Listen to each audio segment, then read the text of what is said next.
통화량의 급격한 증가는 감당할 수 없는 초인플레이션을 이야기할 수 있습니다. 20세기 초 독일의 바이마르 공화국의 예가 그러했습니다. 그러나 이러한 예는 옛날에도 있었습니다.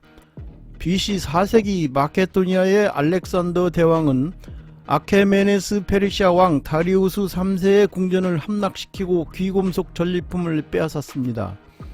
그 전리품은 마케도니아 국가 재원의 약 250배에 달했죠. 그리고 그 전리품을 조그만 나라 마케도니아로 옮겼을 때 인플레이션이 걷잡을 수 없이 터져버렸습니다. 16세기 지금의 볼리비아에 있는 포토시와 멕시코의 사카테카스에서 대규모 은광이 발견됐는데요. 에스파냐 은하 레알은 워낙 양이 많아서 국제 무역을 가능케 한 최초의 기축통화가 됐습니다. 그러나 과도한 은의 물량으로 인플레이션이 터져버렸고 에스파냐 몰락의 가장 큰 원인이 됐습니다.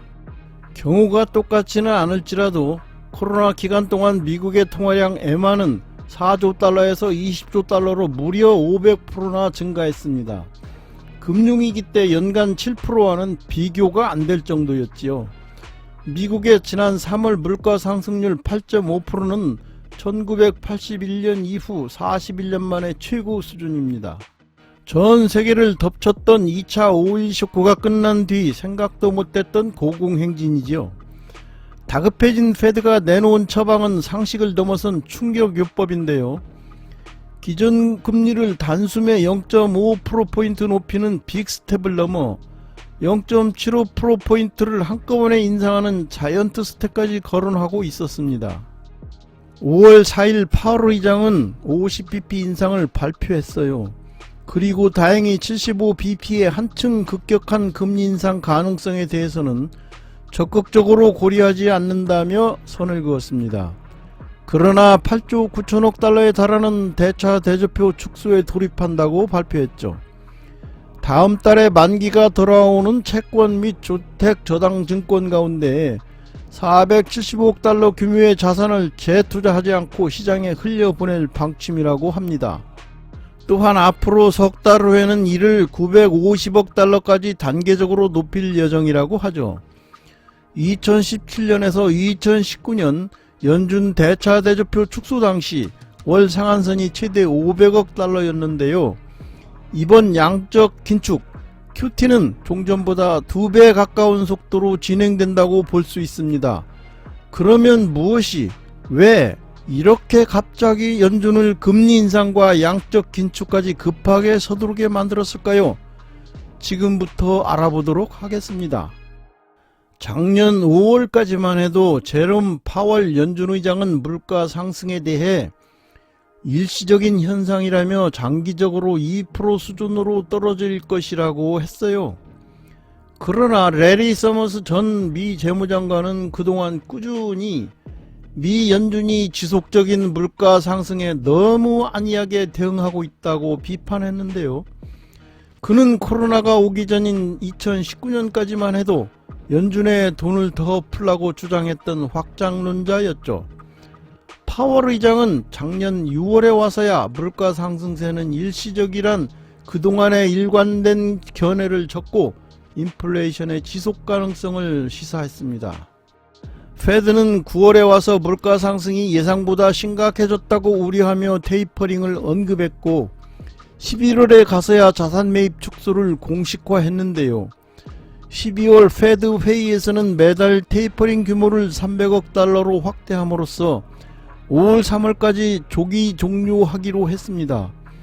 금리 인상도 올 3월 0.25%포인트 올리는 것을 시작으로 올해 3, 4회에 걸쳐 인상에 나설 것으로 봤지요. 그런데 갑자기 급해진 것입니다. 가파른 금리 인상은 가계와 기업 등 경제 주체에 엄청난 충격과 스트레스를 줍니다. 그걸 모를 리 없는 페드는 불가항력적인 외부 변수 돌출을 구실로 삼고 있는데요. 물론 러시아의 우크라이나 전쟁 장기화로 석유, 가스, 광물, 농산물 등 원자재 가격이 급등함으로써 심각한 경제적 위기를 초래하는 것도 사실이죠. 또한 중국에서 코로나19로 인해 상하이 등의 봉쇄가 발생하면서 공급망 사태를 악화할 가능성이 큰 것도 한 이유입니다. 물가 상승의 원인으로는 우크라이나 전쟁과 중국의 락다운으로 인한 공급망 충격 때문이라는데 의심의 여지가 없습니다. 그러나 국제 전문가들은 이런 어설픈 해명에 속아 넘어가서는 안 된다고 말하고 있습니다. 지난달 유로존도 7.5%의 물가 상승이 있었죠. 그러나 에너지와 식료품 값이 급등한 것을 빼면 근원 소비자 물가 상승률 CPI는 3%로 뚝 떨어집니다. 반면 미국의 근원 CPI는 6.5%나 됩니다. 한마디로 미국의 물가 급등은 페드의 탓이라는 지적이지요. 유로존은 CPI가 3% 상승했는데 미국은 6.5% 상승했다. 무언가 이상하지 않나요? 그럼 지금부터 그 이유를 하나씩 찾아보겠습니다. 페드가 선제성이 생명인 통화정책에서 작년 4월 이후 쇼크로 불릴 만큼 불거진 인플레 실체를 제대로 파악하고 선제적으로 대응했어야 한다고 말합니다.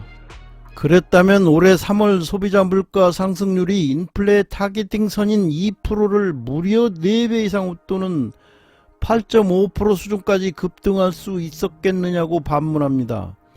페드의 사명을 물가 안정을 통한 통화가치 유지를 넘어 고용 창출의 우선순위를 두어 통화정책을 운용해 왔다는 지적인데요. 이번에 인플레는 페드가 키웠다는 비판을 받는 것도 이 때문이죠. 미국인들에게 인플레의 날벼락을 안긴 또 다른 주범으로 조 바이든 대통령이 꼽힙니다. 빌드백 베터라는 구호를 내걸고 작년 1월 취임한 그는 빈부격차 해소와 경제 활력 주입에 필요하다며 임기 초부터 막대한 재정을 살포했죠. 전임 트럼프 정부 때 이미 코로나 구제 예산이 몇 차례나 풀렸는데도 1조 9천억 달러의 경기 부양자금 추가 집행을 밀어붙였습니다. 돈을 줄 곳을 찾다 못해 자발적 실업자들에게 최저임금보다 더 많은 실업급여를 주는 일까지 서슴지 않았어요. 일하지 않고 놀아야 돈이 더 생기니 노동자들에겐 즐거운 일이죠. 그러나 기업들은 평균 급여를 1년 새 6%나 올리고도 일손을 제대로 구하지 못했습니다. 풀린 돈으로 인해 시장 수요는 넘쳐나는데 기업 활동을 통한 공급이 달리는 것으로 직결됐죠. 물가 급등은 당연한 귀결이었습니다. 월스트리트 저널은 이를 오로지 조 바이든의 인플레이션이라고 지적했습니다. 그런데 과연 바이든과 파월이 바보여서 똥볼을 찼을까요? 그렇지 않습니다. 문제의 원흉은 조 맨친 민주당 상원의원에게 있었습니다.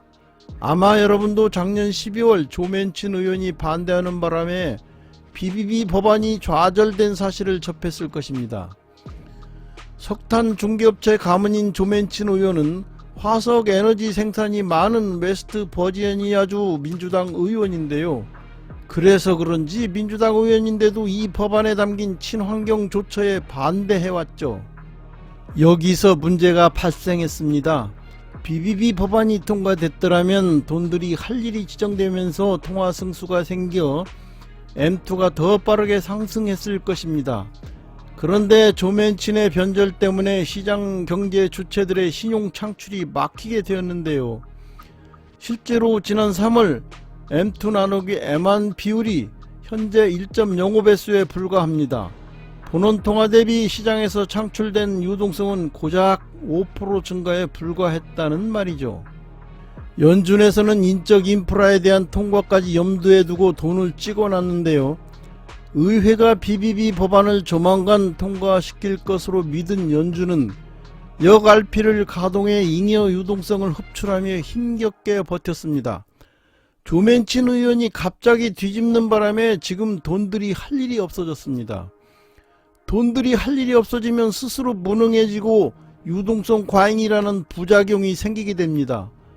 5월 2일 현재까지 시장에 넘치는 잉여 유동성은 연준의 영래포 기구에 1조 8천억 달러 규모로 예치되어 있을 정도로 말이죠.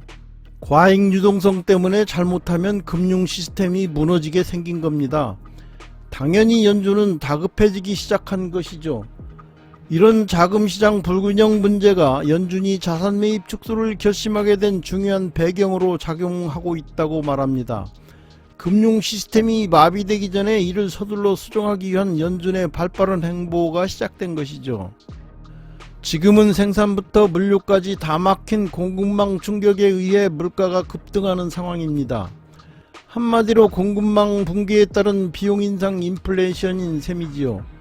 수요가 견인한 물가 상승은 금리 인상으로 물가를 잡고 해결할 수 있으나 공급의 문제는 해결할 수 없습니다.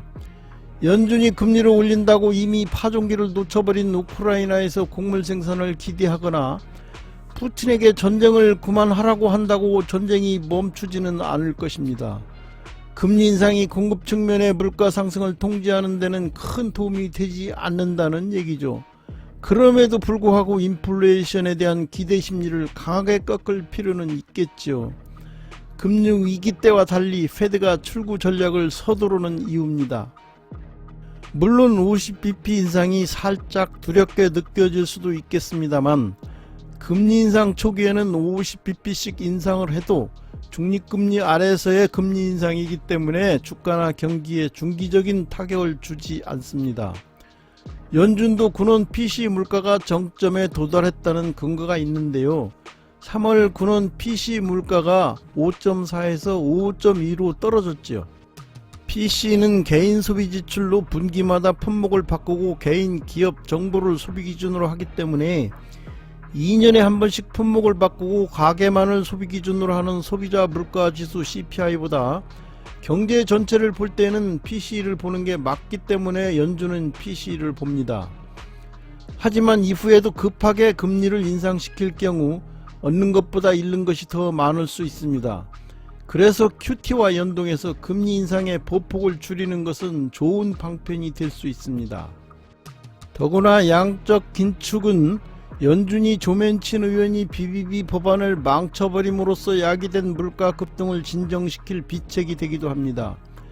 QT를 적절히 활용함으로써 금리 인상의 속도 조절이 가능하기 때문입니다.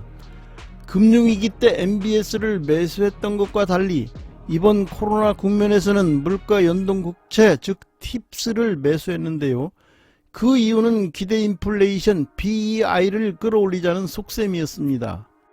연준이 팁스를 사면 물가연동체 가격이 올라간다. 그래서 물가연동체 금리가 내려오면 기대 인플레이션이 올라간다.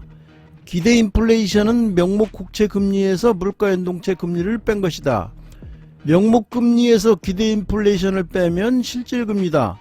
그래서 기대 인플레이션이 커진다는 것은 실질금리를 낮추는 역할을 하는데요.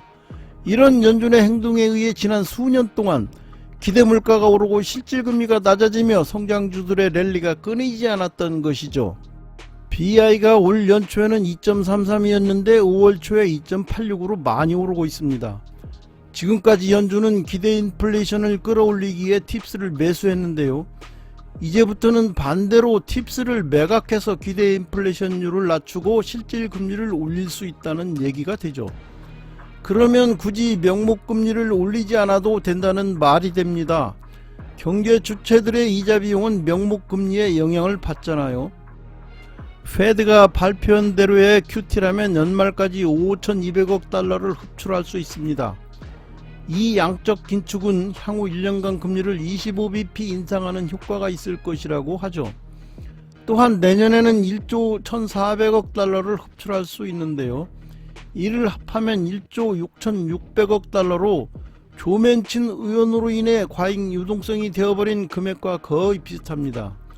이렇게 3년 후면 풀렸던 유동성을 거의 3조 달러 가까이 빨아들일 수 있게 됩니다. 연준은 명목금리를 가급적 천천히 올리기 위해서 QT로 실질금리를 끌어올려 균형을 맞추는 것입니다. 이상 연준이 양적 긴축을 하는 진짜 이유에 대해 알아봤습니다. 지금까지의 내용이 마음에 드셨다면 더 많은 노초를 위해 구독과 좋아요를 꾹 눌러주시면 많은 힘이 됩니다. 알람까지 눌러주시면 편리하게 다음 내용도 들을 수 있습니다.